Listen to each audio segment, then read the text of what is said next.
I request Professor Bhushan Chahal to also join in for this interaction.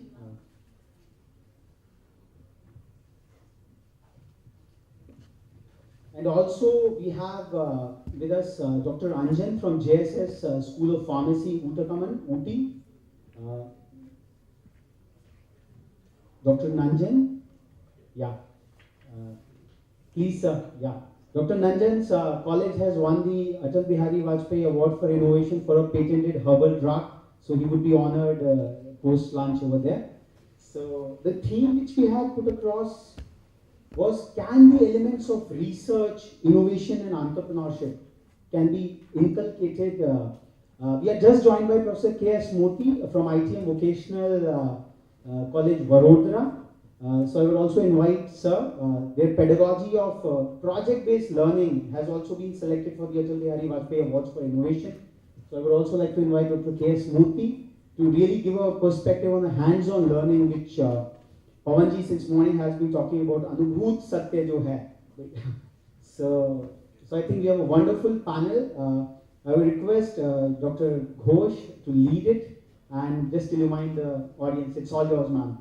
Okay. Thank you very much.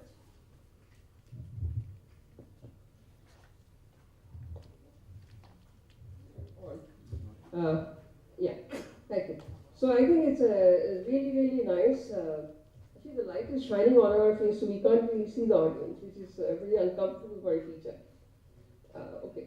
So thank you for having us and for organizing this big meeting of minds.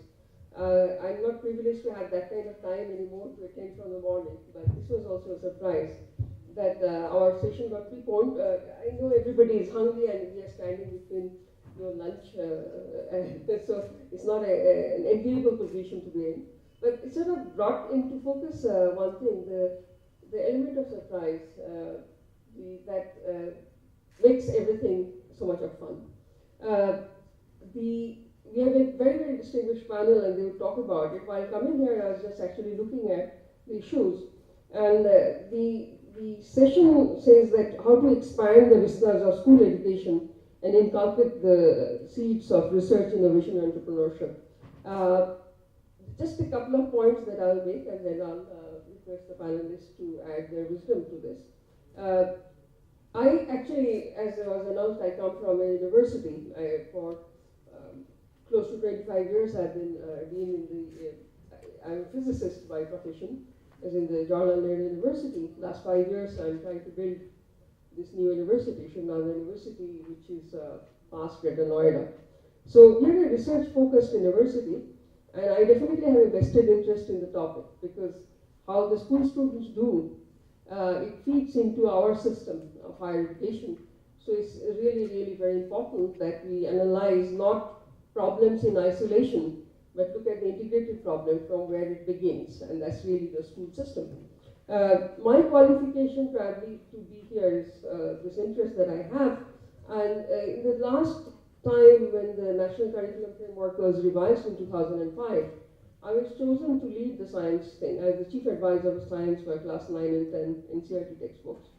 And that was quite an experience for me because I've never been part of regular school teaching. I have taught the teachers occasionally, but never done this. And while doing this intensively for 2 years, trying to bring in changes the way I thought kids should learn science and not hate it, it was an eye-opener. And I think the reception we got for the first round of books by the school students who mattered was encouraging enough for me to continue doing the class 10.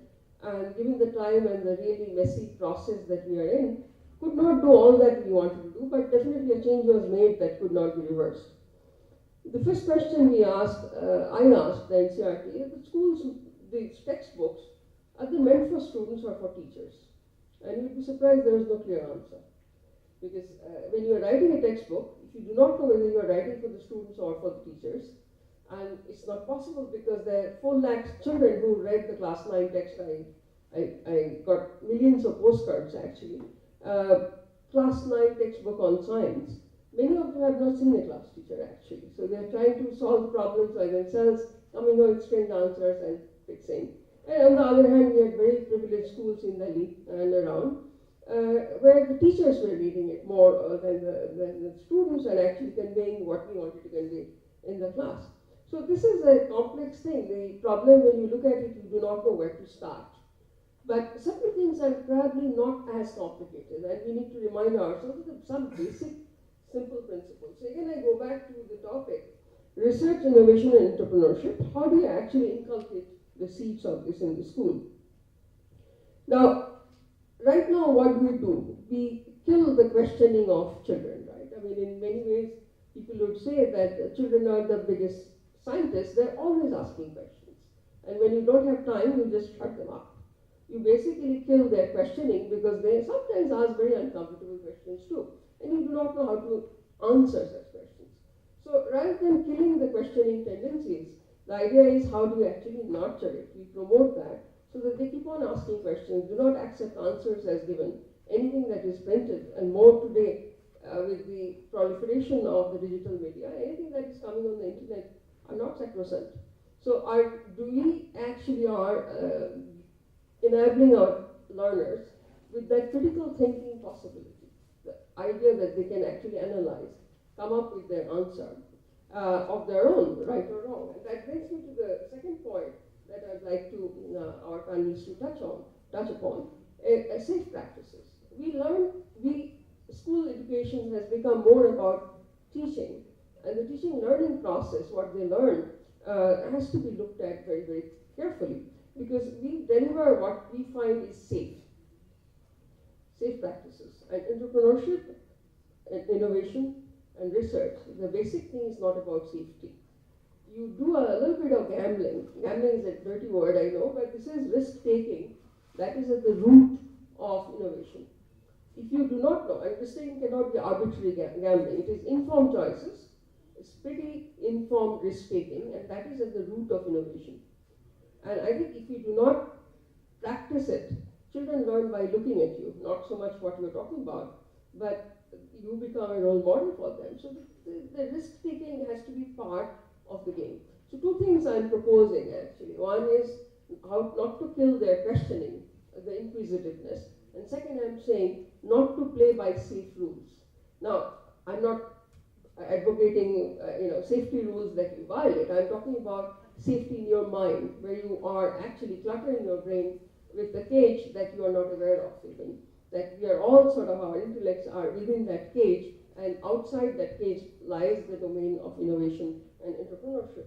So that risk-taking is something we're talking about. So these are the 2 points we can start with, and for that my indicators are that first is just a pure question of attitude that we can easily take care of. The attitude that we have towards anybody who is daring to do something new, daring to ask a challenge. So that attitude is something, meeting like this, for example, helps getting away from. So this is really important, meeting of common minds. Second, of course, is something that was mentioned even in the morning session. I came a little late, but from the Oxford University Press, Majumdar's presentation. This is about teachers. To enable them with the right tools and the ability to handle the paradigm shift that I'm talking about. This cannot happen overnight. If for one question, CBSE says that there is one answer, and I'm not talking about a question paper where one question can have 5 answers, and there is nothing necessarily saying this is right or this is wrong. So everything you can actually logically work out and say where the logic is actually failing. So the teachers have to have the ability to judge such questions, how to, because everything is about marks, and that's another problem, right? When you try to judge innovation and excellence by a mere number, there is a big problem right there.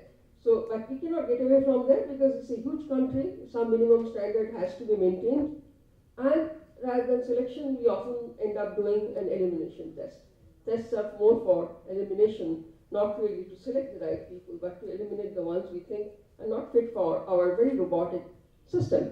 So the phrase that I really like, and technology enables us to do that, is differentiated learning needs of each student. So just as a matter of background, Because the problem with us teachers is that once we start speaking on a topic, it's very difficult to stop, particularly if you have been worrying about this and trying to practice it for 30 odd years.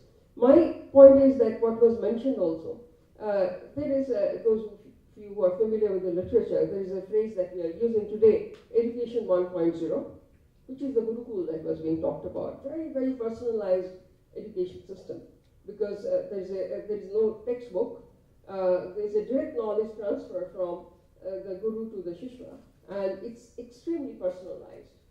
Okay, so that was really ideal, a system of learning, but it could not be scaled up. It was not a scalable model.